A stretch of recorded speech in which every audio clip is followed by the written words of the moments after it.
Hey everybody, this is Pat once again doing a response video to James Baber and his channel devoted to defeating Adventism. This is a response to short number 43. Seventh-day Adventist Jesus has three natures. Biblical Jesus has only two. Let's take a look.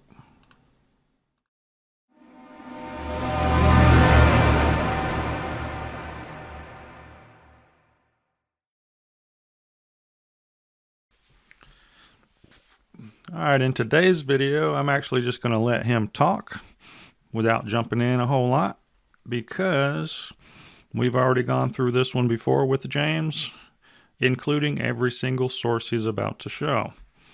So he does sometimes like to just rehash something that he's already established.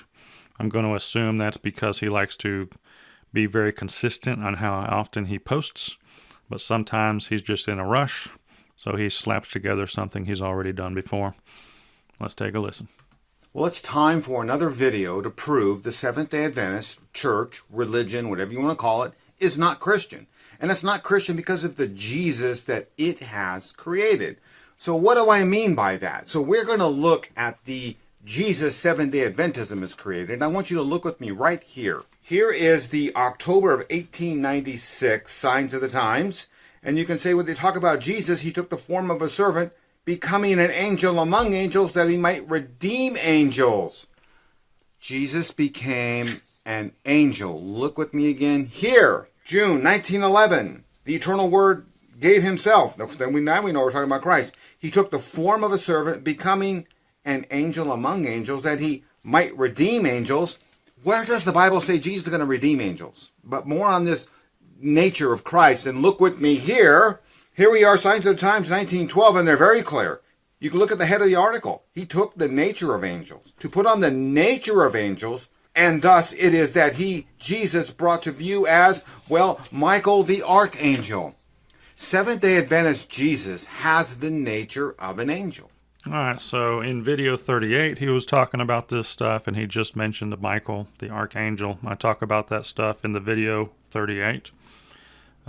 So before we continue to go forward, I think the one thing that James and most people don't understand about Christ being Michael the archangel is that almost every reformer that established their denominations believed that also.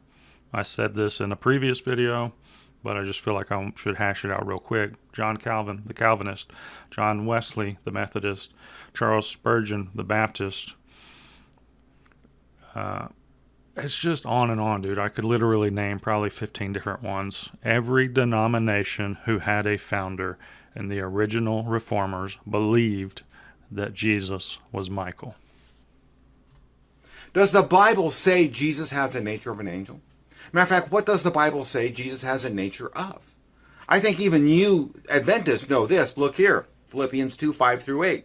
Jesus only has two natures. And in verse 7 it says, but he emptied himself. That is, in other words, he took the form of a servant, becoming in the likeness of men. That verse does not say two. It says something he did, but it does not say two only. Jesus became in the likeness of men. He went from deity to the likeness of men. Nowhere in that verse does it say, well, he took the form of an angel too. Jesus. Exactly, James. It doesn't say only two. It does not say three only. It just says that he, as God, stepped down. So you're implying things into the text. Don't do Ellen White stuff, James. Don't do Ellen White stuff. Don't imply into the text. You don't want to be like her, do you? Jesus only has two natures in the Bible. The nature of divinity and the nature of humanity. Well, then you need to go look at all the reformers like Matthew Henry and Jonathan Edwards, who all said that Jesus was Michael the archangel. So you know what we have here with Seventh-day Adventists? We got a false Jesus. The Bible warns us about false Jesuses. Look here. And the Apostle Paul is looking here at 2 Corinthians 11, 3 through 4. And he says this in verse 4. But if someone comes and proclaims another Jesus than the one we proclaimed of you, and you receive a different spirit, the Apostle Paul says, I'm just afraid that you Corinthians are so biblically ignorant you're going to put up with it. I'm afraid you Adventists are already biblically ignorant because you put up with Adventist false teaching. Let's end right here in Matthew 7. Jesus says, and the end of the last times, and if you got the wrong Jesus, he's going to say, and depart from me, I never knew you, you workers of lawlessness. Workers of lawlessness. That does not mean workers who also agree with all these other reformers of all these other denominations. Speaking of lawlessness, what about all these commenters in these videos of mine that are saying that, we don't have to keep the Ten Commandments and that they're done away with? You Seventh-day Adventists have the wrong Jesus. And at the end time, Jesus is going to say, depart from me, I never knew you. You can't even follow the biblical Jesus. You got a Jesus with the created nature of an angel. Created nature of an angel. See, that's the thing. Everybody says that angels are created. Therefore, Jesus can't be an angel because that would make Jesus created. That's just false. Like I did in video 38, although he brought this up in other videos, I have a video in the description section that is a sermon, about 45 minutes long.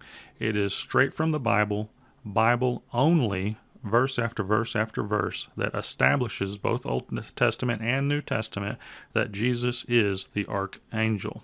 I initially believed that that was the dumbest idea, that anyone who thought that was an idiot. However, after weighing the evidence, it is very clear that that is true. I challenge you to go watch the video and establish for yourself. The Bible doesn't know of. Adventism is a false religion. Adventism is a false religion. All right, so yeah, my favorite verse is 1 Thessalonians 5:21. Prove all things and hold fast to that which is good. I challenge you to go watch that sermon and prove all things.